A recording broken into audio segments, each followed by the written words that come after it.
Okay, நாம ஜெபிக்க ஆரம்பிக்கலாம். கிருபை இரக்கம் நான எங்கள் கடவுள பிதாவே, இந்த வேலைக்காக நாங்கள் நன்றி செலுத்துகிறோம். உண்மை பாட இந்த வார்த்தைகளை கேட்டு நடப்பட எங்களுக்கு உதவி செய்து இந்த வேலையில் ஆண்டவரே உடைய வார்த்தையிலிருந்து கிறிஸ்துக்குள்ளாக நாங்கள் வளர்வதற்கு தேவையான வார்த்தைகளை உடைய ஆவியானவர் எங்களோடு பேசும்படியாக நாங்கள் ஒப்புக் கொடுக்கிறோம். இந்த வேலையை எங்களுக்கு நன்மைக்கு எதுவாக மாற்றி தந்தபடியாக நாங்கள் ஜெபிக்கிறோம். ஆண்டவர் மீட்புமா இருக்கிற இயேசு கிறிஸ்து நாமம் ஜெபிக்கிறோம். எங்கள் கடவுள பிதாவே. நாம் இந்த வாரத்திலிருந்து இந்த கவலைங்கிறதான ஒரு தலைப்பிலிருந்து நாம் சில காரியங்களை கற்றுக்கொள்ள இருக்கிறோம். சரியா? நம்ம எல்லாருக்கும் தெரிந்தது, நாம் எல்லாரும் அனுபவிக்கிற ஒரு தலைப்பு தான் என்னது? கவலை. வேதாகமத்துல கவலையை குறித்து ஆங்காங்கு பேசப்படுகிறது. சில ஓமைகளும் கூட வேதாகமத்தில் இதை பற்றி என்ன பண்ணப்படுகிறோம், பார்க்கக்கூடியதா இருக்கிறது. குறிப்பாக கவலைனா என்னன்னு நாம் நினைக்கிறோம். கவலைனா என்ன?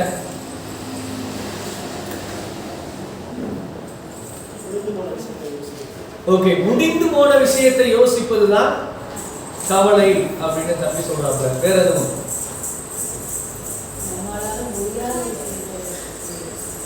நம்மால் முடியாத விஷயத்தை குறித்து யோசித்துக் கொண்டு இருப்பதும் என்னது? கவலை. இதெல்லாம் கவலைப்படுவதற்கான ரீசன்ஸ். என்னால அப்படியா நடந்து போச்சே அப்படின்னு என்ன பண்றது? கவலைப்படுறது. இப்படி நடக்குமோ அப்படின்னு நினைச்சு என்ன பண்றது? கவலைப்படுறது. ஆனா கவலைனா என்னது? எதை, எப்படி, யார், எப்படி இருக்கிறவர்கள் கவலைப்படுகிறார்கள் என்ற அர்த்தம். அதுதான் அவருடைய மீனிங்கா இருந்தானே. ஒரு வகையான மன உளைச்சல். அதுக்குள்ள நேரடி பதில் இல்லை, ஆனா ஒரு வகையான மன உளைச்சல். அப்புறம் வேற எதுவும்? கவலைனா என்ன? கவலையே வந்ததுலனே என்ன பிரின்சி, அதான் மெர்சி மெர்சி பிரின்சி. கவலைனா என்ன பண்ண நினைக்கிறேன்? கவலைப்பட்டது இல்லையா? கவலைப்பட்டது இல்லையா? பட்டிருக்கியா? சரி, ஓகே. சிஸ்டர் ஏதாவது பண்றாங்க. ஓகே, இப்போ நீங்க எல்லாருமே ஏன் கவலைப்படுறீங்கிறத சொல்றீங்க. ஆனா கவலைனா என்னன்னு கேட்கிறேன். நீங்க எதிர்பார்த்து நடக்காம கவலைப்படுவீங்க. கரெக்ட். நடந்து முடிச்சதை நினைச்சு நம்ம என்ன பண்றோம்? கவலைப்படுறோம். ஆனா கவலைனா என்னது? கவலைப்படுறோம். இப்ப நான் தான் சொல்றேன், நீங்க எப்படி இதுக்கு ஆன்சர் யோசிக்கணும்னா, இவரை பார்த்தா கவலைப்படுற மாதிரி இருக்குது அப்படின்னு சொல்றீங்க. அப்பனா அவருடைய அந்த நிலைக்கு பேர் தான் என்னது? கவலை. அதுதான் ஒரு விஷயத்தை கொஞ்சம் நெருங்கி பிரதர் சொல்றாரு. ஒரு மன உளைச்சலான ஒரு நிலைக்கு பேர் என்னது? கவலை. அதுக்கிட்ட நெருங்கிய ஆன்சர் தான்.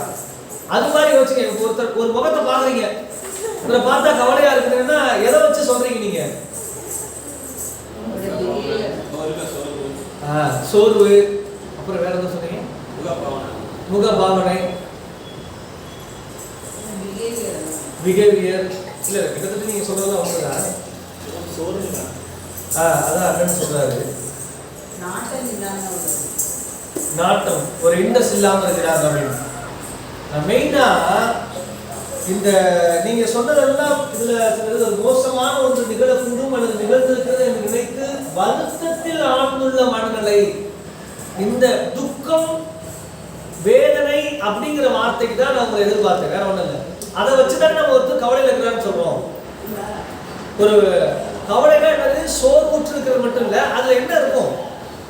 ஒரு வருத்தம் இருக்கும். ஒரு அல்லது துன்பம், அல்லது துன்பங்கிற வார்த்தை கூட நிறைய விஷயத்துக்கு வரும். ஒரு வருத்தம், வருத்தத்துக்கு இணையான வேற வார்த்தை என்ன இருக்குது?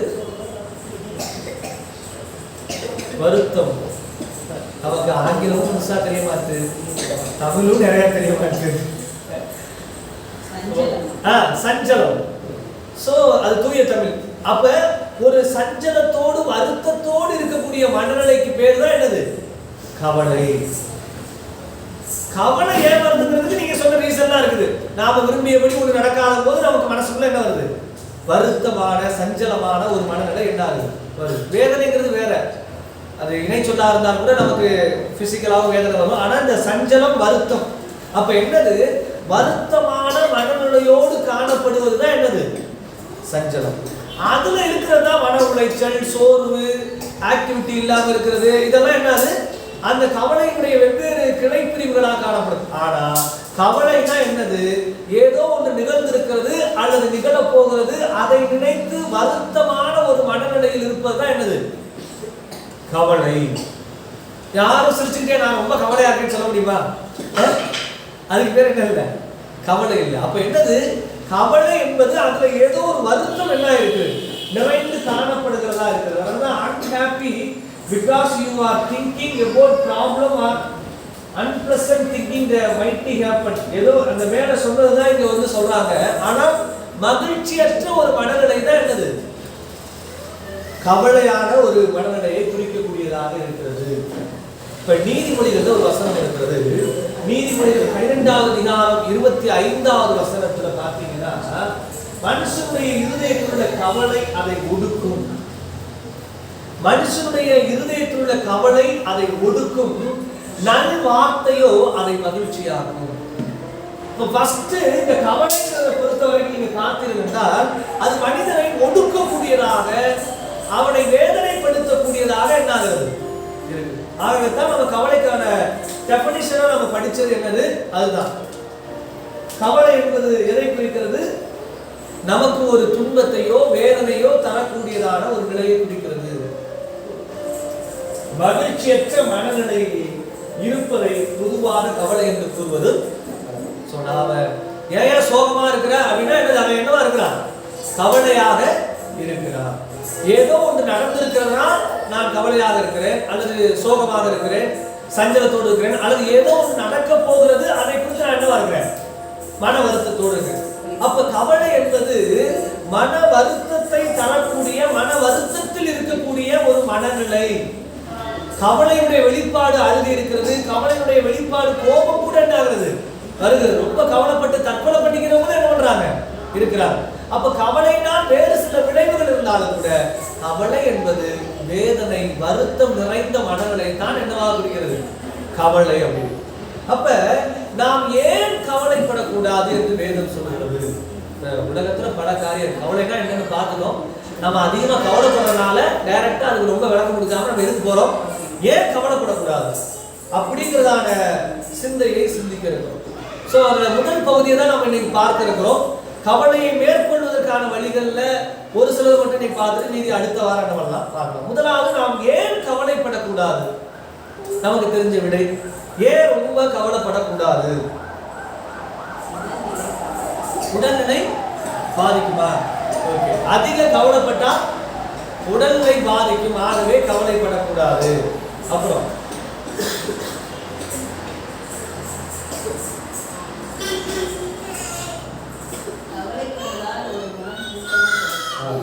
வசனம் சொல்லுகிறது கவலைப்படுவதால் ஒரு முளை கூட்டவோ குறைக்கவும் முடியாது. ஓகே, அதனால ஏன் கவலைப்படக்கூடாதுன்னு கேள்வி. நம்ம வயல கூட்டா என்ன கூடாதுன்னா என்னங்கிற ஒரு பிரச்சனை இருக்குது. இது ஒரு முக்கியமான கருத்தா சொல்லுது. கவலைப்படுவதனால என்ன ஆக போறதில்ல, மாற்றங்கள் என்ன ஆக போறதில்ல, ஏற்பட போவதில்லை. ஸோ ஆக வேதம் பல காரியங்களை சொல்கிறது.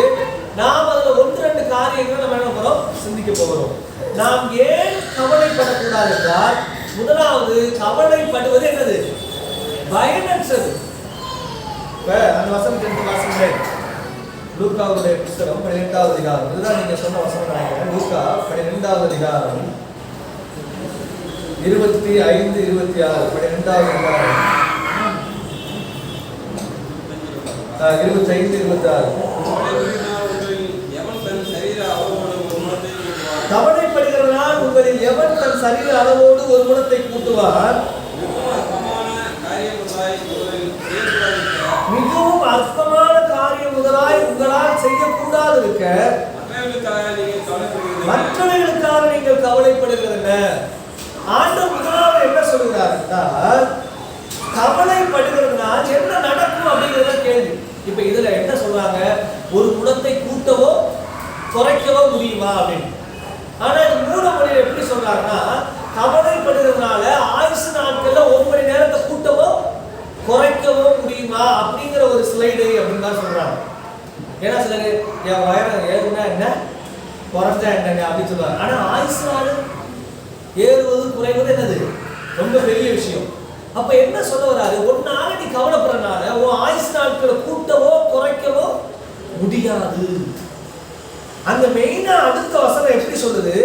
மிகவும் அற்பமான காரியம் முதலாய் உங்களால் செய்யக்கூடாது இருக்க.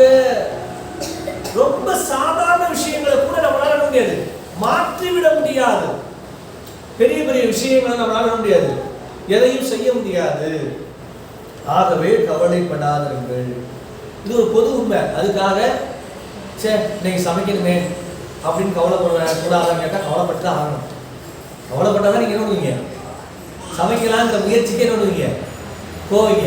ஆனா பொதுவா என்ன சொல்றாரு? ஒன்னால இந்த உலகம் என்ன ஆகல, இயங்கல. ஆகவே கவலைப்படுவது என்னது? பயனற்றது. நீங்க கவலை யோசிச்சு பாருங்க. சம்டைம்ஸ் அப்படிதான் ஆகுது. இதை பேசி பேசி நமக்கு ப்ரெஷர் தாங்க வருது. ஒரு யூஸ் இல்லை நம்ம நினைக்கிறோம்ல, அப்ப நம்ம என்ன நினைக்கிறோம்? இதை இனிமே பேசாம நினைவோம், விட்டுருவோம். அப்ப முதலாவது நாம் கவலைப்படக்கூடாது என்று ஆவியானவர் சொல்வதற்கான காரணம் என்னன்னா, அது எந்த விதமான பயனை நமக்கு என்ன பண்றதில்லை, தர்றதில்லை. நான் கவலைப்படுவதனால் ஒரு விஷயத்தை நடந்து விட்டதோ அல்லது நடக்க போகிறதோ என்று கவலைப்படுறதுனால நடந்தது மாறப்போவதும் இல்லை, நடக்க போவதை என்னால் என்ன முடியாது, மாற்றவும் முடியாது. அப்ப பயனற்றதாக இருக்கிறது. ஆகவே என்ன பண்ணக்கூடாது என்று வேதம் சொல்கிறது? கவலைப்படாதீர்கள்.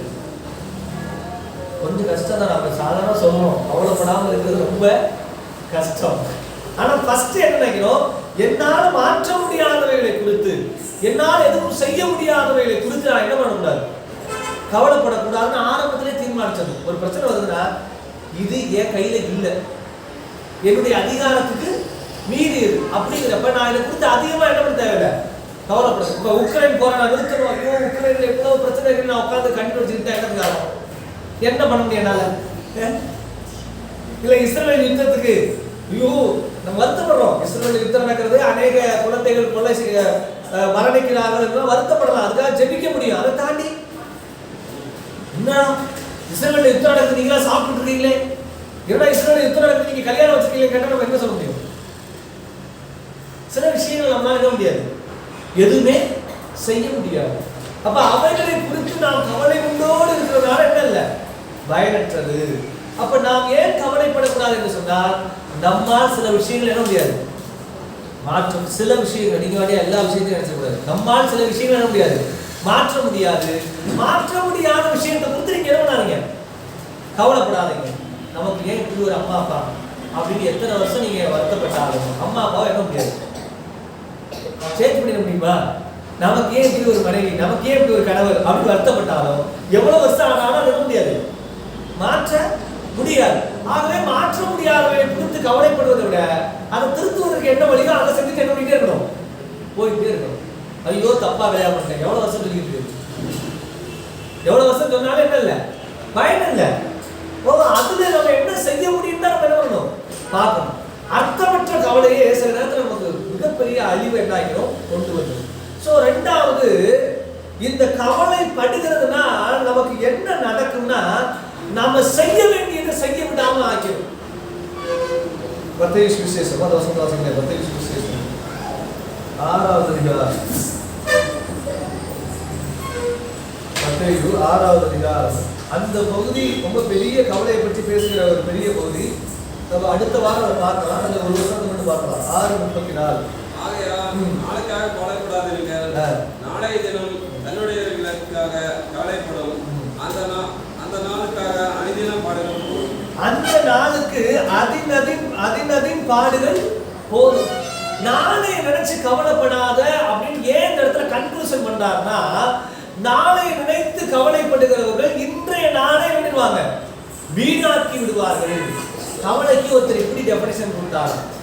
கவலை என்பது கடந்த காலத்தையும் எதிர்காலத்தையும் நினைத்து, அதாவது கடந்த காலத்தையும் எதிர்காலத்தையும் நினைத்து வாங்காத பணத்திற்கு கொடுக்கும் வட்டி தான் கவலைன்னு சொன்னார்.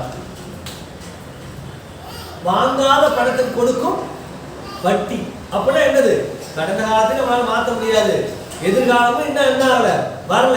ஆனா அதை நினைச்சு நாம ஒரு விளைத்திரையத்தை என்ன பண்ணிருக்கோம், கொடுத்து கொண்டிருக்கிறோம். கவலைப்படுறதுல பெரிய பிரச்சனைனா, அது சில சமயம் நிகழ்காலத்தில் நம்மை செயல்பட விடாது. சாப்பிட மாட்டோம், தூக்கம் வராது, பிறரோட ஃப்ரீயா என்ன முடியாது, பேச முடியாது, நான் கவலையில் இருக்கிறேன் அப்படின்னு சொல்லுவோம்ல.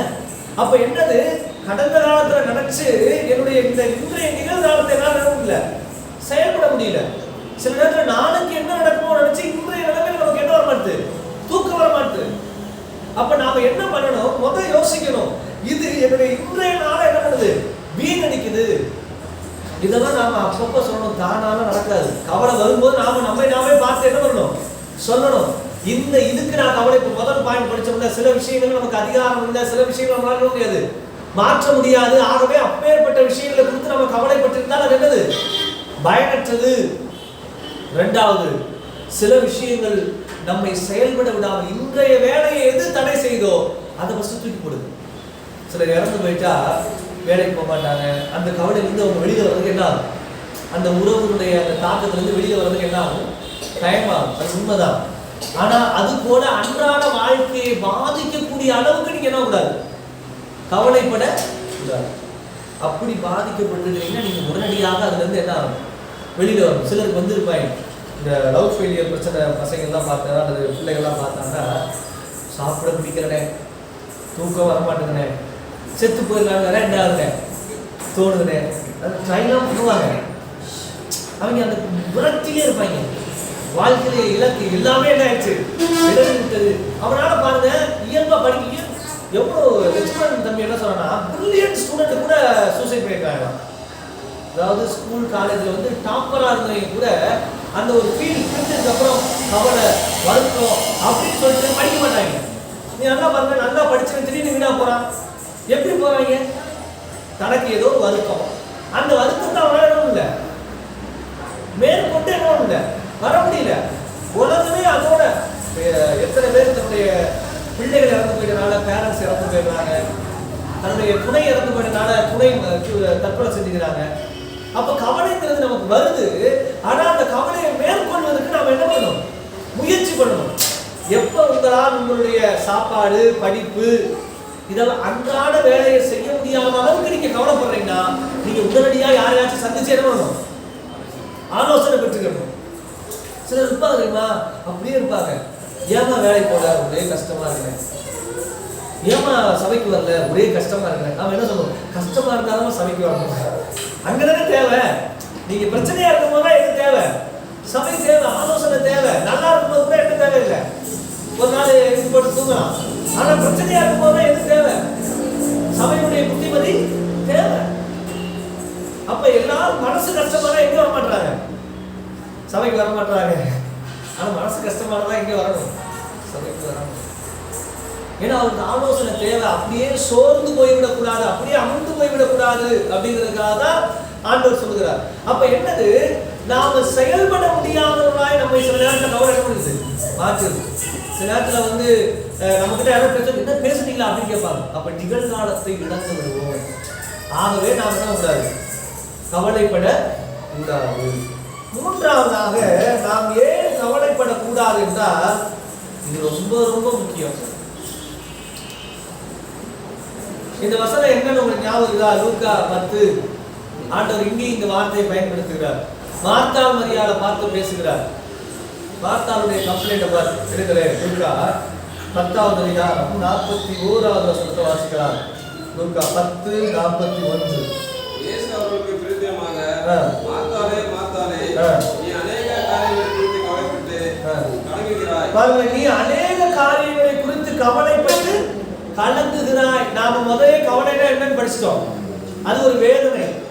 அப்ப என்னது, ஏன் கவலைப்படக்கூடாதுன்னா, அது நமக்கு கலக்கத்தை ஏற்படுத்துகிறது, வேதனையை தரக்கூடியதா இருக்கு. யோசிச்சு பாருங்க, நீங்க ஒரு முள்ளு வச்சிருக்கீங்க, ஒரு கவுன்சிலிங்ல சொல்லுவாங்க, ஒரு முள்ளை நீங்க கையில பிடிச்சு வச்சுக்கிறீங்க, அதை இருக்க இருக்க யாருக்கு தான் வேதனை? ஒரு முள் குச்சியை கையில பிடிச்சிட்டு இருக்கிறீங்க வலுவா, அதை பிடிச்சிட்டு இருக்கிற வரைக்கும் யாருக்கு தான் வேதனை? நமக்கு தான் வேதனை. அது கீழே போட்டுடலாமே. நிறைய பேருக்கு அர்த்தம் முடியலைங்கிறது தான் பிரச்சனை. நாம நம்மளை கஷ்டப்படுத்துறவங்களே நினைச்சுக்கிட்டே இருக்கிறது, நம்மளை காயப்படுத்துறவங்களே இருந்தது. அது இப்படி பேசிட்டானே இப்படி பேசிட்டானே, அதையே 100 தடவை சொன்னீங்கன்னா எவ்வளவு காயமா இருக்கும்.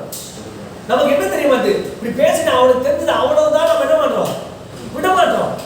விட்டா நம்மளை வேதனைப்படுத்தாது. ஆனா நம்மளுக்கு பேசிட்டானே பேசிட்டானேன்னு அதை பிடிச்சிக்கிட்டே இருக்க அதை குத்திக்கிட்டே இருக்கும் கையில. அப்ப நமக்கு இந்த கவலைங்கிறது என்னன்னா, அவனை பாதிக்காது. சில நேரத்தில் நம்மள இஷ்டத்துக்கு பேசிட்டு அவன் நல்லா சந்தோஷமா சாப்பிட்டு கும்மாளமா இருப்பாங்க. ஆனா என்னைய போய் இப்படி பேசிட்டாங்களே, என்னைய இப்படி தப்பா நினைச்சிட்டாங்களே, என்னைய இப்படி கேவலமா நினைச்சிட்டாங்களே நம்ம நினைச்சு நமக்கு சாப்பாடு இறங்க மாட்டோம். ஏன் நாம கவலைப்படக்கூடாதுன்னு தீர்மானிக்கிறோம்னா, அது எனக்கு என்னவா இருக்கிறது? வேதனையாக இருக்கிறது. சில நேரம் மாச கணக்காக கவலைப்படுவோம், நாங்கள் வரையும் செயல்படுவோம். ஆனா அந்த வேதனை என்ன ஆகும்? இருந்துகிட்டே இருக்கும். அப்போ முதல்ல நீங்க தீர்மானிங்க, கவலை என்னை வேதனைப்படுத்துற நான் ஏன் திரும்ப செஞ்சுக்கிட்டு இருக்கணும்? அதை விடுவோம். அதை விட்டு அடுத்த விஷயத்துக்கு நம்ம என்ன பண்ணுவோம்? வருவோம் அப்படின்னு என்ன பண்ணுங்க? யோசி. அப்ப சில காரியங்களை நம்ம வேதனைப்படுவதை விடணும்னா, கவலைப்படுறது முதல்ல என்ன பண்ணணும்? விடணும். இல்லடா அது மனசை இப்ப இந்த இதுதான் அந்த வேதனை தரக்கூடியதுதான். சம்டைம்ஸ் பிசிக்கலாகவும் நமக்கு ஏதாச்சும் என்ன பண்ணி விட்டுரும். ரொம்ப கவலைப்பட்டோம்னா நமக்கு பிரஷர், பிபி எல்லாமே என்ன ஆகுதான் செய்யுது? வரத்தான் செய்கிறது. ஸோ ஆகவே சில விஷயங்கள்ல நம்மை நாமே வேதனைப்படுத்துகிறபடினா கவலைப்படுவதை நம்ம என்ன பண்ணணும்? நிறுத்த வேண்டியது அவசியமாக இருக்கிறது. நான்காவதாக, ஏன் கவலைப்படக்கூடாது என்றால், ஒரு அவிசுவாசியை போல நம்ம என்ன ஆகும்? கடவுள் சொல்றாரு, தேவனை அறியாதவர்களை போல நீங்க என்ன பண்ணாதீங்க, இருக்காதீங்க அப்படின்னு பாருங்க. இந்த 1 தெசலோனிக்கேயர்ல மரித்தவர்களை குறித்து அவங்க வேதனைப்பட்டு கலங்கி கொண்டிருக்கிற போது ஆண்டவர் என்ன சொல்றார்? 1 தெசலோனிக்கேயர் 4:13 அவர்கள்ட்ட இப்படி பேசுகிறார் ஆண்டவர். அந்த விசுவாசிகள் தெசலோனிக்கே மக்களை பார்த்து 1 தெசலோனிக்கேயர் 4:13, அன்றியும் சகோதரரே, நித்திரை அடைந்தவர் நிமித்தம் நீங்கள் நம்பிக்கையற்றவர்களான மற்றவர்களை போல துக்கித்து அறிவில்லாதிருக்க எனக்கு மனதில்லை. மற்றவர்களை போல, விசுவாசம் இல்லாதவர்களை போல நீங்க கவலைப்படுறதுல எனக்கு என்ன இல்லை? விருப்பம் இல்லை. அப்ப நாம யாரு? விசுவாசிகள். விசுவாசியும் கவலைப்படுறான், அவிசுவாசியும் என்ன பண்றான்? கவலைப்படுறான். அது வித்தியாசம் இருக்கணும்ல. அப்புறம் நான் எதுக்கு கடவுளை நம்புறேன்? கடவுளை நம்புகிற 2 பேருக்குமே பிரச்சனை இருக்குதான் செய்யுது. ஆனா 2 பேரும் அதை அணுகுகிற முறையில் என்ன இருக்கணும்? மாற்றம் இருக்க வேண்டியது அவசியம். நான் ஏன் கவலைப்படக்கூடாதுன்னா, சில நேரத்தில் என்னை பார்க்கிறேன், என்ன ஆண்டவரேன்னு சொல்லி எப்ப பார்த்தாலும் என்ன பண்ணிட்டே இருக்கான், அழுதுகிட்டே இருக்கிறேன், எப்ப பார்த்தாலும் கவலைப்பட்டுட்டே இருக்கிறான் அப்படின்னு சொல்லுவாங்க. அப்ப இது என்னுடைய சாட்சியை கெடுக்கக்கூடியதா இருக்கிறது. இந்த மத்தேயு 6ஆம் அதிகாரத்தில் சொல்றது, அஞ்ஞானிகள் இப்படி கவலைப்பட்டு என்ன பண்ணுகிறார்களாம்? திரிகிறார்கள். தேவனை அறியாதவர்கள் தான் எதை புசிப்போம், எதை உடுப்போம் என்று என்ன பண்றாங்க? கவலைப்பட்டு திரிகிறார்கள். ஆகவே நாம் கவலைப்பட்டு கொண்டே இருந்தால் நாம் ஒரு அவிசுவாசியை போல இந்த உலகத்தில் என்ன பண்ணுவோம்? வாழக்கூடியவர்களாக இருக்கிறோம். ஆகவே நாம் என்ன பண்ணக்கூடாது? கவலைப்பட கூடாது. கடைசியாக, கவலை நம்மை தேவனை விட்டு பிரிப்பதற்கு வாய்ப்பு இருக்கிறது. கவலைப்பட்டு கடவுளை விட்டு பிரிஞ்சிட முடியும் நினைக்கிறீங்களா? கண்டிப்பா முடியும். நீங்க 1 வருஷமா கவலையை மாத்துங்க ஆண்டவரே நான் சபைக்கு வந்துட்டே இருக்கீங்க. நீங்க இந்த கவலையை விடலன்னு வச்சுக்கல, உங்களுக்கு என்ன தோணும்? ஒரு நாள் என்னத்துக்கு சபைக்கு போய் ஒண்ணுமே என்ன பண்ணல, மாறல, ஒண்ணுமே நடக்கல, இதுக்கு எதுக்குன்னா சபைக்கு போகணும் அப்படிங்கிற எண்ணம் வந்துடும். என் வீட்டுக்கார்ட்ட மாற்றம் இல்லை, என் பிள்ளைகள்கிட்ட மாற்றம் இல்லைன்னு கவலைப்பட்டுக்கிட்டே இருந்தீங்கன்னா ஒரு நாள் உங்களுக்கு யார் மீது கோபம் வரும்? ஆண்டவர் மீதே கோபம் வந்துடும். கவலை தேவனை விட்டு பிரிப்பதற்கு ஏதுவானது. இயேசு கிறிஸ்து இந்த ஓமையை சொல்லுகிற போது பாருங்களேன், இந்த விதைப்பர் ஓமையில அழகா இந்த விஷயத்தை சொல்றாரு. தகுதியற்ற அல்லது தேவையற்ற விஷயங்களுக்கு நாம் அதிகமாக கவலைப்படுகிற போது கடவுளுடைய வார்த்தையை மறக்க செய்து விடும். ஆகவே நாம் கடவுளை விட்டு பிரிந்து விடுவோம் சொல்றாரு. பாருங்க, மத்தேயு 13ஆம் அதிகாரம் 22வது வசனத்தை வாசிக்கிறேன். 13:22 நானே வாசிக்கிறேன். முள்ளுள்ள இடங்களில் விதைக்கப்பட்டவன் வசனத்தை கேட்கிறவனாய் இருந்தும் உலக கவலையும் ஐஸ்வர்யத்தின் மயக்கமும் வசனத்தை நெருக்கி போடுகிறதால்.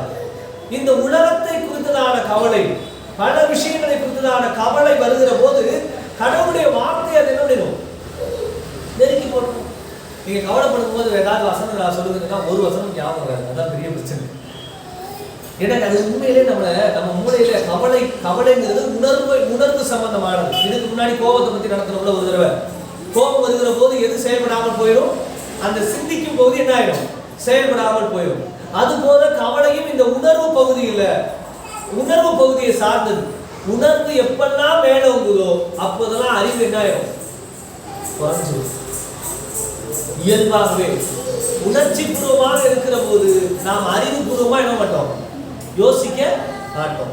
அதிக கோபப்படுகிற போது நமக்கு அறிவு வேலை செய்யாது என்பது போல, அதிக கவலைப்படுகிற போது நமக்கு என்ன வேலை செய்யாது, அறிவு வேலை செய்யாது. தற்கொலை பண்ணுவதற்கு பெரும்பாலான காரணம் தான். தற்கொலை பண்ணுவது பெரும்பாலும் என்னது, அந்த உணர்ச்சி வேகத்துல என்ன பண்ணிடுறாங்க, தற்கொலை செய்து கொள்கிறாங்க. தேவன் வெறுக்கக்கூடிய காரியங்கள் தற்கொலையின் ஒன்றாக என்ன பண்ணுவது காணப்படும். ஏன்னா நம்முடைய உயிரை ஆண்டவருக்கு முன்பாக நமக்கு மரித்துக் கொள்வது நமக்கு என்ன இல்லை, அதிகாரம் கிடையாது. அது கடவுளுக்கு விரோதமான பாவமாக இருக்கிறது. ஆனா உணர்ச்சி வேகத்துல சில மனிதர்கள் இதை செய்தாங்க. ஆகவே தான் நம்ம சொல்றோம், தேவனை விட்டு பிரிப்பதற்கு ஏதுவாக என்ன ஆகுது. இந்த மார்க்கு சுவிசேஷத்தில் வாசிக்கிற மார்க்கு இதே விஷயத்தா அந்த சற்று வித்தியாசமா வரும் நினைக்கிறேன். மார்க்கு 4வது அதிகாரம் 18வது வசனம். மார்க்கு 4:18. வசனத்தை கேட்டும் உலக கவலைகளும் ஐஸ்வர்யத்தின் மயக்கமும் மற்றவர்களை பற்றி உண்டாகிற இச்சைகளும் உட்பிரவேசித்து வசனத்தை நெருக்கி போட அதனால் வளர்த்து போகிறார்கள். இந்த கவலை நம்முடைய மனதுக்குள் உட்பிரவேசித்து வசனத்தை கேட்ட வசனத்தை தான் நெருக்கி போட்டு கடவுளத்திலிருந்து நம்ம என்ன பண்ணுகிறது, பிரித்து விடுகிறது. இப்ப நாம் ஏன் கவலைப்படக்கூடாதுன்னா, ஏறக்குறைய இங்க ஒரு 5 உண்மைகளை யோசிச்சிருக்கோம். ஒன்று, கவலைப்படுவது பயனற்றது. கவலைப்படுகிறதுனால சில விஷயங்களை நம்மளால என்னவே முடியாது, மாற்றவே முடியாது. நடந்து முடிந்த விஷயங்கள் நம்மளால, அது குறிப்பா நடந்து முடிந்த விஷயங்களுக்காக நம்ம கவலைப்படுவதனால என்ன முடியாது, மாற்ற முடியாது. அதை சரி செய்வதற்கு என்ன செய்ய முடியுமோ அதை பண்ணலாம், செய்யலாம். இரண்டாவது, கவலைப்படுவது சில நேரங்களில் நம்மளை செயல்பட முடியாதவர்களா என்ன பண்ணிடுது, மாற்றி விடுகிறது. நிகழ்காலத்தில் நம்ம செய்ய வேண்டிய விஷயத்தை பண்ண மாட்டோம், செய்ய மாட்டோம். மூன்றாவதாக, அது வேதனையை தருகிறது. அது நமக்கு கஷ்டத்தை தந்துக்கிட்டே இருக்குது. அப்படியே அதையே அடங்கிட்டு இருக்கணும். யோசிக்க யோசிக்க மூளை என்ன ஆகிட்டே இருக்குது, சோகமாகிட்டே இருக்குது பாருங்க. அதனாலதான் சொல்றோம், கவலையை மேற்கொள்வதற்கு சிந்திங்க, கவலையவே சிந்திச்சுட்டு கூடாது. வித்தியாசம் புரியுதா? கவலை வரதை உணர முடியாது, தடுக்க முடியாது. ஏதாவது நடக்கும்போது உங்களுக்கு என்ன வரும், கவலை வரும். ஆனா அந்த கவலையிலிருந்து வெளியில வருவதற்கு நீங்க என்ன பண்ணுங்க, சிந்திங்க. நடந்ததையே யோசித்துக் கொண்டிருந்தால் கவலை திரும்ப திரும்ப என்ன ஆகிட்டே இருக்கும், வேதனையை தந்து கொண்டே இருக்கும். ஆகவே வேதனையிலிருந்து வெளியில வருவதற்கு தான் நீங்க என்ன பண்ணணும், முயற்சிக்கணும். அதனால நான் இதுல கவலை என்பது பாவம்னு பேசுறேன். ஏன்னா கவலை நமக்கு என்ன ஆகும், வரும். ஆனா கவலை நமக்கு சில விளைவுகளை அடையணும், ஏற்படும். அதான் அடுத்ததுல நம்ம சிந்திப்போம். கவலை பாவம் கிடையாது, ஆனால் கவலை நம்மை பாவத்துக்கு நேராக என்ன பண்ணும், நடத்தும். நமக்கு ஒரு பிரச்சனை நடந்துச்சுன்னா அது குறித்து ஒரு ஃபீல் வரது என்ன இல்லை, பாவம் இல்லை. ஆனா நீங்க கவலையிலே மூழ்கினீங்கன்னா அது அடுத்த பாவத்துக்கு நேராக நடந்துடும், நடத்தும். சோ கவலைப்படுறது என்ன இல்லை, கவலைப்படுறது என்ன இல்லை, பாவம் கிடையாது. ஆனா கவலை பாவத்துக்கு நேராக உங்களை என்ன பண்ணும், நடத்தும். அப்ப எவ்வளவு சீக்கிரம் அந்த கவலையை நீங்க மேற்கொள்ள முயற்சி பண்றீங்களோ அவ்வளவு சீக்கிரம் பாவம் செய்யாதபடிக்கு நீங்க உங்களை நீங்களே என்ன பண்ணிக்கலாம், தற்காத்துக் கொள்ளலாம். அப்ப மூன்றாவது, வேதனையை தரக்கூடியதாக இருக்கிறது. நான்காவது, அவிசுவாசிக்கு நமக்கு என்ன இல்லாம போயிடும், வித்தியாசம் இல்லாம போயிடும். நான் வரதான் எவ்வளவு வேதனை நம்பிக்கையோடு இருக்கிறோம். இவன் மரண வீட்டுல கூட நம்பிக்கையோடு பேசுறோம். ஒரு நாள் ஆண்டவர்களாக அவர்களை என்ன பண்ணுவோம், சந்திப்போம். அந்த அல்லது ஒரு நாள் ஆண்டவர் வருகிற போது நம்முடைய பிள்ளைகள் நம்முடைய உறவுகள் விசுவாசித்தால் அவர்களை சந்திப்போங்கிற வார்த்தையை நம்ம ஆறுதல் அடைகிறோம் என்று வேதம் என்ன பண்ணுகிறது, சொல்லுகிறோம். அப்ப விசுவாசிக்கு அவிசுவாசி கவலைப்படுவதற்கு என்ன இருக்கணும், வித்தியாசம் இருக்க வேண்டும். ஐந்தாவது, கவலையிலே மூழ்கி போனால் தேவனை விட்டு பிரிப்பதற்கு எதுவாக, அவருடைய வார்த்தையை மீறுவதற்கு ஏதுவாக போய்விடும். தேவனுள்ள ஒரு வாலிப பெண்ணை ஏற்கனவே சொல்லிக்கிறேன். வாலிப பெண் அவருடைய அம்மா இறந்துட்டாங்க.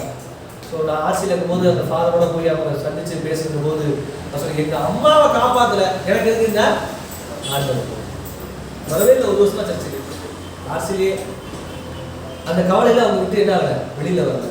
சிலர் இருக்கிறாங்க, எம்ஐடியில் ஒரு பையனுடைய அம்மா இறந்து போயிட்டாங்க. 1 வாரம் அந்த கவலையில் இருந்து டிஸ்சார்ஜ் ஆகிட்டான். 2 மாதம் தலைவர் இன்ஜினியரிங் முடிச்ச பையன் 2 மாசமா அவன் மனநிலை பாதிக்கப்பட்டு தன்னுடைய அப்பாவை அடிக்கிறதும் தங்கச்சியை துரத்துறதும் அப்படி ரொம்ப கஷ்டப்பட்டான். அக்கா வீட்டு பக்கத்து வீடு தெரியாது, அக்கா வீட்டு பக்கத்து வீடு அந்த அளவுக்கு அந்த அந்த கவலைய ஒரு ஒரு பிரச்சனை நடந்துச்சு, அந்த கவலையிலிருந்து நம்ம என்ன பண்ணணும், வெளியில வரணும். அந்த கவலைக்குள்ளே இருக்கும்போது மன ரீதியாக ஒருத்தவங்க என்ன ஆகும், அழுத்தம் ஏற்படுது. நம்மளோட மருத்துவமனையில சேர்த்து கடவுளுடைய கிருபையால ஒரு 2 மாசம் 3 மாசம் ட்ரீட்மெண்ட் எடுத்து இப்போ நல்லா ஆகிட்டாங்க, நல்லா இருக்காங்க. நான் என்ன சொன்னா, கவலைய நீங்க மேற்கொள்ள முயற்சி பண்ணவில்லை என்றால் அது பெரிய பெரிய விளைவுகள் என்ன பண்ணும், அது நம்மளை செயல்பட விடாமல் ஆகிடும். எல்லாவற்றுக்கும் மேலால் கடவுள்கிட்ட எவ்வளவு பேர் பிரிஞ்சு போயிருக்காங்க தெரியுமா? வாழ்க்கையில நிம்மதியில் கவலைப்பட்டு ஆண்டவரே வேண்டாம்னு நினைக்கிறாங்க, பிரிஞ்சு போயிருக்காங்க. எத்தனையோ விசுவாசிகள் கவலையினால அவிசுவாசிகளோட கூட பேசுறாங்க, அவிசுவாசிகள் போல நம்பிக்கையற்றவங்களா பேசுறாங்க, அவிசுவாசிகளை போல துணிகரமா முடிவெடுக்கிறாங்க, விவாகரத்துக்கு போகிறாங்க, இதுவே வாழ முடியாதுங்கிற மனநிலைக்கு போறாங்க, பிள்ளைகள் வேண்டாம்ன்றதான முடிவெடுக்கிறாங்க, வாழ்க்கையை வெறுத்து முடிவெடுக்கிறாங்க, தற்கொலை என்பது கடவுளுக்கு விரோதமானதான செயல், அடிக்கடிக்கிறதான பிரச்சனை மேல என்ன பண்றாங்க, போறாங்க. அப்ப என்னது, நீங்க கவலையை மேற்கொள்ளாமல் போவீர்களாகி கடவுளை விட்டே ஆயிருவீங்க, பிரிஞ்சு போவதற்கு வாய்ப்பு இருக்கிறது. ஆகவே வேதம் சொல்லுகிறது, நாம என்ன பண்றாரு, கவலைப்பட கூடாது. முதல் சொல்றா, ஒரு நாள் எதுவும் செய்ய முடியாது, ஆகவே என்ன பண்ணாரு, கவலைப்படாத. தன்னுடைய சரீரத்தில் ஒரு குலத்தை கூட்டவோ குறைக்கவோ முடியாது. இன்னொரு வார்த்தை சொல்லுது, மிகவும் அற்பமான காரியம் முதலாய் ஒன்றால் செய்யக்கூடாது. அப்படின்னு சின்ன விஷயமே உன்னால செய்ய முடியாதுடா, நீ ஏன் பெரிய பெரிய விஷயங்கள்லாம் கவலைப்படுகிறாய்? ஸோ நாம செயல்பட விடாமல் போகிறது. ஆகவே இந்த 5 காரியங்களுக்காக நாம கவலைப்படுகிறோம். கவலை என்பது பாவம் அல்ல. திடீர்னு ஒன்று நடந்துருச்சு, உங்களை யாராச்சும் பேசிட்டாங்கன்னா உங்களுக்கு என்ன வரும், கவலை வரும். ஆனால் கவலை நம்மை பாவத்துக்கு நேராக நடத்தி தேவனை விட்டு பிரிப்பதற்கு ஏதுவாக இருப்பதால் நாம் அர்த்தமற்ற விதத்தில் கவலைப்பட, கவலைங்கிறது வரதான் செய்யும். ஆனா அர்த்தமற்ற விதத்துல நீங்க கவலைப்பட்டுட்டே இருந்தீங்கன்னா அது உங்களை பாவம் செய்வதற்கு தூண்டி தேவனை விட்டு உங்களை எப்படியும் பிரித்து விடும். ஆகவே நீங்க உறுதியா இருங்க, நான் அர்த்தமற்ற விதத்துல என்ன பண்ணேன், கவலைப்பட மாட்டேன். இங்க ஒரு வார்த்தை போட்டிருக்கேன், அர்த்தமற்ற விதத்தில் நாம் என்ன கூடாது, கவலைப்பட கூடாது. அப்பனா அர்த்தமுள்ள விதத்தில் நாம் என்ன பண்ண வேண்டும், கவலைப்பட வேண்டும். அர்த்தமுள்ள விதத்தில் கவலைப்பட வேண்டும். இப்ப ஜீவா, அடுத்த செமஸ்டர் எப்ப, ஜூன். இப்ப ஜூன் மாசம் எனக்கு பரீட்சை வருது, பரீட்சை வந்துடும் கவலைப்பட்டாதான் நாம என்ன பண்ணுவோம், படிப்போம். அட என்னையா பரீட்சை வர்றது போட்டும். சிலர்லாம் பாருங்க, நாளைக்கு எக்ஸாம் வச்சுட்டு வேணும்பா, டிவி பார்த்துட்டு இருப்பாங்க, கிரிக்கெட் பார்த்துட்டு இருப்பாங்க. நாளைக்கு எக்ஸாம் அவரை கவலை இல்லையா, யார் கவலைப்பட்டு இருப்பா, பேரண்ட்ஸ் கவலைப்பட்டு இருப்பாங்க. அப்ப என்னது, கவலையை பொறுத்த வரைக்கும் நியாயமான விதத்தில் அர்த்தமுள்ள விதத்தில் நாம் கவலைப்பட வேண்டும். அடுத்த வாரம் நம்ம படிப்போம். ஆனா வேதத்தில் அப்படிப்பட்ட கவலையை பற்றி வேதம் என்ன பண்ணுது, சொல்லுது. இப்ப நாம இவ்வளவு நேரம் படிச்சது என்னது, அர்த்தமற்ற விஷயத்திற்கு நீங்க கவலைப்பட்டா அது பயனற்றது, அது உங்களுக்கு என்னத்தை உருவாக்கும், வேதனை தரக்கூடியதா இருக்கும், உங்களை செயல்பட தூண்டாது, அவிசுவாசியை போல இருப்ப, தேவனை விட்டு பிரிப்பதற்கு எதுவாக என்ன ஆகும் இருக்கும் அப்படிங்கிறத படிச்சோம். ஆனா அர்த்தமுள்ள கவலையை பற்றி வேதம் சொல்லுகிறது. குறிப்பா நம்முடைய ரட்சிப்பை பற்றி பேசுகிற போது இந்த வசனத்தை வாசிங்களே, யாராவது ஒருவர் அப்படி பார்த்தே வாசிங்க. எபிரேயர் 2 கர்த்தர் மூலமாய் அறிவிக்கப்பட்டு பின்பு அவரிடத்தில் கேட்டவர்களாலே நமக்கு உறுதியாக்கப்பட்டது. அடையாளங்களாலும் அற்புதங்களினாலும் பலவிதமான பலத்த செய்கைகளினாலும் தம்முடைய சித்தத்தின்படி பகிர்ந்து கொடுத்த பரிசுத்த ஆவியின் வரங்களினாலும் தேவன் தாமே சாட்சி கொடுத்ததுமாய் இருக்கிறார். இவ்வளவு பெரிதான ரட்சிப்பை குறித்து நாம் கவலையற்றிருப்போம், ஆனால் தண்டனைக்கு எப்படி தப்பிக்கொள்வோம்? சில விஷயங்களுக்கு கவலைப்படுறா, லாஸ் நிச்சயம் உண்டு. செலவு பண்றதை பத்தி நீங்க கவலைப்படலன்னு வச்சுக்கோங்க, கையில ஒன்றும் அப்ப என்னது, இங்க குறிப்பா ஆண்டவர் என்ன சொல்றாரு, இவ்வளவு பெரிதான ரட்சிப்பை குறித்தாங்க மேல நிறைய சொல்றாரு. இயேசு கிறிஸ்து அறிவித்தார், அதுக்கப்புறம் அப்போஸ்தலர் மூலமாக, அற்புத அடையாளங்கள் மூலமாக, பரிசுத்த ஆவியானவர் மூலமாக கடவுளுடைய ரட்சிப்பு எவ்வளவு பெரிது என்று சொல்லியிருக்கிறாரு. இத பத்தி உங்களுக்கு கவலை இல்லாமல் போனால், இப்ப நிறைய பேர் சபைக்கு வர்றாங்கல்ல, நீ ரட்சிக்கப்பட்டிருக்கலாம், அதுக்காக சபைக்கு வந்து ரட்சிக்கப்பட்டிருக்கிற எவ்வளவு பெரிய வாக்கியம் நீ கையாள பாதுகாத்துக் கொள்ள நம்ம பேசுறோம். அந்த ரட்சிப்பை குறித்து கவலையற்று இருப்போமானால் தண்டனைக்கு தப்பித்துக் கொள்வது எப்படி? அப்ப என்னது? அர்த்தமுள்ள விஷயங்களுக்கு நாம கவலைப்படவில்லை என்றால் இழப்பு பெரிதாக. எப்படி அர்த்தமற்ற விஷயங்களுக்கு கவலைப்பட்டால் அழிவு நிச்சயமோ, அதுபோல அர்த்தமுள்ள விஷயங்களுக்கு கவலைப்படவில்லை என்றால் நாம் இழக்க போவதும் அதிகம். அர்த்தமுள்ள விஷயத்துக்கு கவலைப்படுங்க. எக்ஸாம் குறித்து நமக்கு என்ன இருக்கணும்? குறைந்தபட்ச கவலை இருக்கணும்.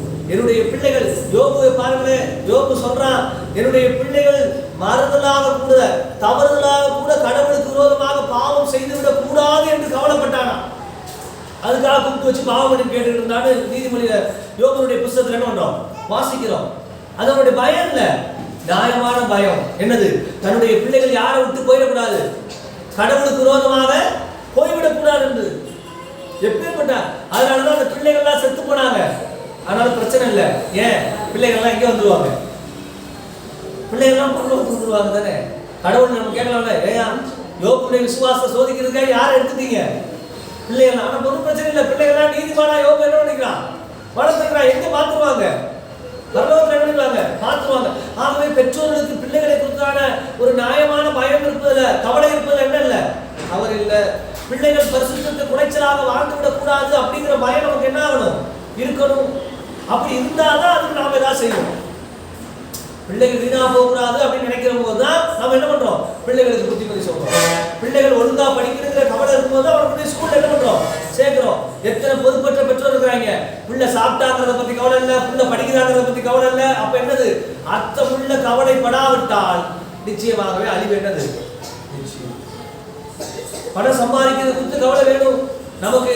அடுத்த பிள்ளைகள் வளர்றாங்களே, பிள்ளைகளுடைய வருங்காலம் இருக்குது அப்படிங்கிற கவலை இருக்கிறவங்க அதுக்கு ஏற்ற முறையை என்ன பண்ணுவான்? செயல்படுவான். அப்ப என்னது? அர்த்தமுள்ள விஷயங்களுக்கு கவலைப்படணும், அர்த்தமற்ற விஷயங்களுக்கு கவலைப்படக்கூடாது என்று வேதம் சொல்கிறது. அதே சமயத்துல அவசியமான விஷயங்களுக்கு கவலை அவசியம். இந்த கவலையும் பயமும் ஒட்டி பிறந்த இரட்ட பிள்ளைகள். இந்த விஷயத்தை பேசும்போது என்னையே பேசணும். ஆனா நம்ம பயத்தை பேசலைன்னா அது ஒரு தனியா பேச வேண்டியது. ஆனா உண்மையிலே கவலை இருக்கிற இடத்துல எதுவும் இருக்கும், பயம் என்ன ஆகும்? இருக்கும். எப்படி கவலை என்பது சில விஷயங்கள்ல பாவத்துக்கு நேரம் நடத்துதோ, அது போல பயம் என்பதும் சில நேரத்துல பாவத்துக்கு நேரம் நம்ம என்ன பண்ணும்? நடத்தும். அதே சமயத்துல பயப்பட வேண்டியதற்கு நாம் என்ன பண்ணணும்? பயப்படும். அப்ப கவலைப்பட வேண்டியதற்கு நாம் கவலைப்பட வேண்டும். தேவையற்ற அர்த்தமற்ற விதத்தில் நாம் கவலை என்ன ஆயிடக்கூடாது? மூழ்கி விடக்கூடாது. நாம் இன்றைக்கு முதல் பகுதியா பார்க்கிறது, நாம் அர்த்தமற்ற விஷயங்களுக்கு நாம் என்ன கூடாது? கவலைப்படாது. எவைகளுக்கெல்லாம் கவலைப்பட வேண்டும்ங்கிறத நாம அடுத்த வாரத்தில் சிந்திக்கலாம். ஆனால் வேதம் சொல்லுகிறது அர்த்தமற்ற விஷயங்களுக்கு நாம கவலைப்பட கூடாது. ஆகவே தான் ஆண்டவர் சொன்னார், நீங்கள் ஒன்றுக்கும் கவலைப்படாமல். ரொம்ப ஃபேமஸான வசனம், பிலிப்பியர் 4:6. ஒரு 2 வருஷத்துக்கு முன்னாடி ஜெபத்தை குறித்து படிக்கிற போது நீண்ட நெடிய பிரசங்கமாக சிந்திச்சிருக்கிறோம். நீங்கள் ஒன்றுக்கும் கவலைப்படாமல் எல்லாவற்றையும் குறித்து விண்ணப்பங்களை, உங்கள் விண்ணப்பங்களை ஸ்தோத்திரத்தோட கூடிய ஜெபத்தினாலும் வேண்டுதலாலும் தேவனுக்கு தெரியப்படுத்துங்கள். அப்பொழுது எல்லா புத்திக்கு மேலான தேவ சமாதானம் உங்கள் இருதயங்களையும் உங்கள் சிந்தைகளையும் கிறிஸ்து இயேசுவுக்குள்ளாக காத்துக்கொள்ளும். நீங்கள் ஒன்றைக்கும் கவலைப்படாமல். அர்த்தமற்ற விஷயத்துக்காக நாம் கவலைப்படணும். கவலைப்படாமல் இருக்கிறதுக்கு ஒரு விஷயத்தை இங்க சொல்லியிருக்காங்க. அர்த்தமற்ற விஷயத்துக்கு கவலை வரும்போது நீங்க என்ன யோசிக்கணும்? ஆண்டவர் என்னோடு இருக்கிறார். உங்களை மீறிய விஷயங்களுக்கு கவலை வரும்போது நீங்க முடிவு பண்ணுங்க, தேவனுக்குள்ளாகத்தான் இந்த உலகம் என்ன ஆகிறது? நடக்கிறது. அவரை மீறி எதுவும் என்ன ஆகாது? நடக்காது. உங்களுடைய அதிகாரத்துக்கு மீறி இருக்கக்கூடிய விஷயங்களுக்கு நீங்க கவலைப்பட வேண்டிய அவசியம் இல்லை. உங்களால் மாற்ற முடியாத விஷயத்துக்கு நாம் என்ன முடியாது? கவலைப்படுவதனால என்ன இல்லை? பயம் இல்லை. இருந்தால் ஆண்டவர் நம்மோடு இருக்கிறார்களான விசுவாசம் நமக்கு அந்த கவலை என்ன பண்ணுது? மேற்கொள்ளும். நிச்சயமாகவே எதிர்காலம் எப்படி ஆகும், இப்படியே போனா என் குடும்ப வாழ்க்கை என்ன ஆகும், என்னுடைய பிள்ளைகள் என்ன ஆகும்? கடவுளை நம்புவோம். நம்மால் கடவுளை சார்ந்து கொண்டு நம்மால் செய்யக்கூடிய முயற்சியை செய்தால் ஆண்டவர் நம்மோடு இருக்கிறபடினால் எல்லா கவலைகளையும் வேதம் சொல்லுகிறது அவற்றை தெரியப்படுத்தும். நீங்க எதை குறித்து பயப்படுறீங்களோ அதை யார்கிட்ட தெரியப்படுத்துங்க? ஆண்டவர்கிட்ட தெரியப்படுத்துங்க. ஆண்டவரே, என்னுடைய எதிர்காலத்தை குறித்து பயமா இருக்கு, என்னுடைய பிள்ளைகளை குறித்து பயமா இருக்கு, என்னுடைய கடந்த கால வாழ்க்கையில் நடந்தது குறித்து என்னுடைய வேதனையா இருக்கு, அதை எல்லாவற்றையும் தேவனுக்கு தெரியப்படுத்துங்கள். அப்பொழுது எல்லா புத்திக்கு மேலான தேவ சமாதானம் என்ன ஆகுமா? மாறாக அர்த்தமற்ற விஷயத்தை குறித்து கவலைப்பட்டுட்டே இருந்தீங்கன்னா உங்களுடைய வாழ்க்கையில வேதனைப்படுவதோடு மாத்திரமல்ல, நீங்கள் செயல்படுவதை தடுக்கக்கூடியதா இருக்கிறது. தேவனுடைய வசனம் பலன் கொடுக்க முடியாத அளவுக்கு மாறிவிடுவோம். சில நேரத்தில் தேவனை விட்டே நம்ம என்ன ஆயிடுவோம்? பிரிந்து போகக்கூடிய சூழல். ஆகவே நம்முடைய கவலைகளை எல்லாவற்றையும் வேதம் சொல்லுகிறதா, உங்களுடைய கவலை எல்லாம் அவர் மீது வைத்து விடுங்கள் என்று வேதம் என்ன பண்ணுகிறது? 1 பேதுரு சொல்லுகிறது. அப்ப தேவனுக்கு தெரியும் எவ்வளவு பெரிய கவலை, எவ்வளவு சிறிய கவலை. நான் அதனால சொல்றேன், உங்களுக்கு வியாபாரம் ஓடலையா, உங்களுக்கு வேலையா கிடைக்கலையா, உங்களுடைய கவலை எல்லாம் முதல்ல நீங்க யார்கிட்ட தெரியப்படுத்துங்க? தேவன்கிட்ட தெரியப்படுத்துங்க. மிகவும் அற்பமான காரியம் முதலாய் நம்மால் செய்யக்கூடாது. ஆகத்தான் அன்றைக்கெல்லாம் சமைக்கும் போது கூட அந்த சோறு வடிக்கிறதுக்கு முன்னாடி சிலுவை போட்டு சோறு வடிச்சவங்க உண்டு. அந்த சாப்பாடு ஆசீர்வதித்து தாருங்களுக்கு ஒவ்வொரு முறையும் சாப்பிடுவதற்கு முன்பாக கவலையோடு பாரத்தோடு ஜெபித்தவர்கள் உண்டு. நாம இன்றைக்கு என்ன பண்றதில்ல, அப்படி செயல்படுறது இல்ல. எனக்கு தெரிந்த ஒரு ஊழியர் இருக்கிறார், ஒவ்வொரு முறை வண்டி எடுக்கிறதுக்கு முன்னாடி, கார் எடுக்கிறதுக்கு முன்னாடி, ஒரு பிரயாணத்துக்கு முன்னாடி அவர் என்ன பண்றாரு? ஜெபம் பண்றாரு. அட்லீஸ்ட் அந்த நாளுடைய துவக்கத்திலாவது வண்டி எடுக்கிற போது, ஆண்டவரே இந்த நாளுடைய பிரயாணத்தை என்ன பண்ணுங்க, பாதுகாத்துக் கொள்ளுங்க, என்ன பண்ணுங்க, ஜெபம் பண்ணுங்க. ஒவ்வொரு முறையும் வண்டி எடுக்கும் போது பண்ண முடியாது, ஜெபம் முடியாது. ஆனா ஒரு நாளுடைய துவக்கத்துல நீங்க என்ன பண்ணலாம்? ஜெபம் பண்ணுங்க. ஆண்டவரே என்னுடைய பிரயாணத்தை எனக்கு என்ன பண்ணுங்க, பாதுகாத்துக் கொள்ளுங்க. ஆக நாம் கடவுளை சார்ந்து கொள்ளுகிற போது தேவையற்ற பயங்களிலிருந்து, தேவையற்ற கவலையிலிருந்து, அர்த்தமற்ற கவலையிலிருந்து நாம் என்ன பண்றோம்? விடுதலை அடைகிறோம். பிள்ளைகளை வேலைக்கு அனுப்புகிறோம், படிக்க அனுப்புகிறோம், போக்குவரத்துல எல்லா இடங்களிலும் பாதுகாப்பு மட்டுமல்ல, தீய மனிதர்களிடத்திலிருந்து பாதுகாப்பு தேவைப்படுகிறது. எத்தனையோ மனிதர்கள் குழந்தைகளை திருடக்கூடியவர்களாக இருக்கிறார்கள். எத்தனையோ விதமான பிரச்சனைகளை நாம் பார்க்கிறோம். அதெல்லாம் சில நேரத்தில் கவலையா நமக்கு என்ன ஆகும்? வரும். பஸ்ல ஏறினோடனே இந்த பஸ் போய் சேருமா, போய் எங்கேயாச்சும் முட்டிக்கிருமான்னு நமக்கு என்ன வரும்? கவலை வரத்தான் செய்யும். ஆண்டவர்கிட்ட நம்ம என்ன பண்ணிட்டா போறோம்? ஆண்டவரே பிரயாணத்தை பாதுகாத்துக் கொள்ளுங்கள் நம்பிதான் என்ன பண்றோம்? போறோம். சில நேரத்தில் அர்த்தமற்ற கவலைகள் நமக்கு வரும். அப்பொழுது நாம் என்ன சொல்லுவோம்? ஆண்டவர் நம்மோடு இருக்கிறார், அவருக்காகத்தான் இந்த உலகம் என்ன ஆகிறது? இயங்குகிறது. அந்த நம்பிக்கை மட்டும்தான் நமக்கு இது. இல்லைனா ட்ரெயின்ல இருந்து நீங்க கீழே இறங்குற வரைக்கும் ஐயோ ட்ரெயின் எங்கேயோ போய் இடிக்குமோ, ஐயோ பஸ் எங்கேயோ போய் இடிக்குமோங்கிற ஒரு பயம். அப்ப கடவுள் நம்மோடு இருக்கிறார்களான நம்பிக்கை தான் நமக்கு அர்த்தமற்ற பயங்கள் இருந்து, அர்த்தமற்ற கவலைகள் இருந்து நமக்கு இடத்தை தருகிறது, விடுதலை தரக்கூடியதாக இருக்கிறது. ஆக தேவனை சார்ந்து கொண்டு அவர் காட்டும் வழியின் மூலமாக கவலைகளை மேற்கொள்ள முடியும். அப்ப முதலாவது நீங்கள் தேவனை சார்ந்து கொள்ளுங்கள், இரண்டாவது அவர் காட்டுகிற வழியை பின்பற்றுங்கள். அப்பொழுது உங்களால் கவலைகளை என்ன முடியும்? மேற்கொள்ளும். நாம் இந்த நாளிலே சிந்தித்ததான முதல் பகுதி, அர்த்தமற்ற கவலைகளை மேற்கொள்ள வேண்டியது எப்படி மேற்கொள்ளலாம்? ஆண்டவர் காட்டியிருக்கிற வழியை சார்ந்து, ஆண்டவரை சார்ந்து கொண்டு, ஆண்டவர் சொல்லியிருக்கிற வழியை சார்ந்து மேற்கொள்ள முடியும். ஆண்டவரே நான் ரொம்ப கஷ்டப்படுறேன், எனக்கு பொருளாதாரமே இல்லை, வேதம் சொல்லுது சோம்பேறியா இராதே அப்படின்னு சொல்லுது. நாம் பிரயாசப்பட்டு என்ன பண்ண வேண்டும்? உழைக்க வேண்டும். ஆக ஆண்டவரை சார்ந்து நாம் உழைக்கிற போது அந்த கவலை நம்மளால என்ன முடியும்? மேற்கொள்ள முடியும். அதே போல ஒவ்வொரு கவலை, ஆண்டவரே எனக்கு படிப்பே இல்லை, படிக்கவே முடியல, ஓகே, நாம் எந்த ஒரு மனிதனும் படிக்க முடியலன்னு சொல்ல முடியாது. போதுமான அளவுக்கு நாம் கஷ்டப்பட்டு பிரயாசப்பட்டால் எல்லாரும் 90 மார்க் எடுக்காம இருக்கலாம், ஆனா எல்லாராலும் என்ன எடுக்க முடியும்? பாஸ் மதிப்பெண்கள் எடுக்க முடியும். ஆகவே ஆண்டவரை சார்ந்து கொண்டு போதுமான அளவுக்கு அவர் காட்டுகிற அடிப்படையில் நாம் உழைக்கிற போது நம்மால் எல்லா கவலைகளையும் என்ன முடியும்? மேற்கொள்ள முடியும். ஆக அர்த்தமற்ற கவலைகளை ஆண்டவருடைய பாதத்தில் வைத்துவிட்டு ஆண்டவர் காட்டுகிற வழியை பின்பற்றி கவலையை நாம் என்ன பண்ணுவோம்? மேற்கொள்வோம். கிருபையும் இரக்கமும் ஆடைகள் பரவலாகவே ஆண்டவரே, பாடுகள் நிறைந்த உலகத்தில் நாங்கள் வாழ்ந்து கொண்டிருக்கிறோம். அநேக சமயங்களிலே எங்களுடைய உறவுகள் மூலமாக, எங்களுடைய உற்சார் மூலமாக, எங்களுடைய தவறுகள் மூலமாக கூட நாங்கள் கவலைகளிலே மூழ்கி போயிருக்கிறோம். கடந்த காலத்தை எண்ணியும் எதிர்காலத்தை எண்ணி இருக்கிறதான கவலைகளை எங்களை அறிவிக்காண்டவரே, ஆண்டவரே, எங்களுடைய இருதயத்தில் இருக்கிறதான அர்த்தமற்ற கவலைகளை எங்களிலிருந்து எடுத்துக் கொடுபடியாக நாங்கள் செபிக்கிறோம்.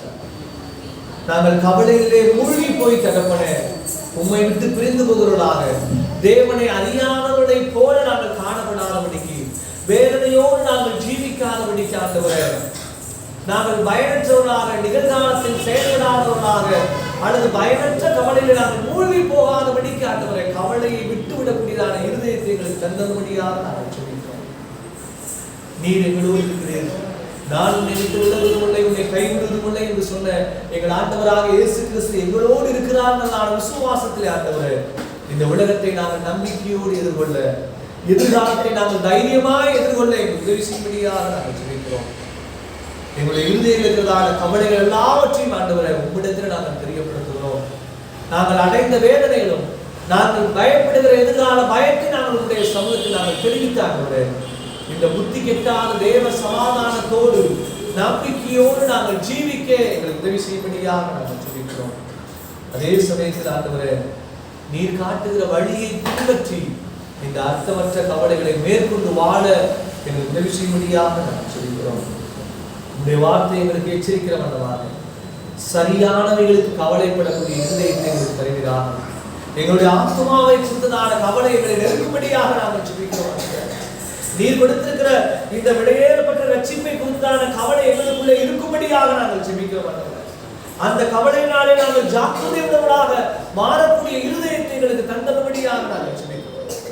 அர்த்தமற்ற கவலைகளை புறந்தள்ளி அர்த்தமுள்ள கவலையினாலே ஆண்டவரை சார்ந்து கொண்டு செயல்பட எங்களுக்கு உதவி செய்யும்படியாக நாங்கள் ஜெபிக்கிறோம். ஆண்டவர் மீட்பருமாய் இருக்கிற இயேசு கிறிஸ்துவின் நாமத்தில் ஜெபிக்கிறோம் எங்கள் பரலோக பிதாவே, ஆமென். எங்களால் ஏதாகமாக இருந்தது போல ஒன்றை யோசிப்பதற்கு நாங்கள் எங்களாலே தகுதியானவர் அல்ல, எங்களுடைய தகுதியோ தேவனால் உண்டாயிருக்கிறது. ஆமென். இயேசுக்கே புகழ், இயேசுக்கே நன்றி. தேவன் தந்த சமாதத்தை ஒரு பகிர்ந்து கொள்வோம்.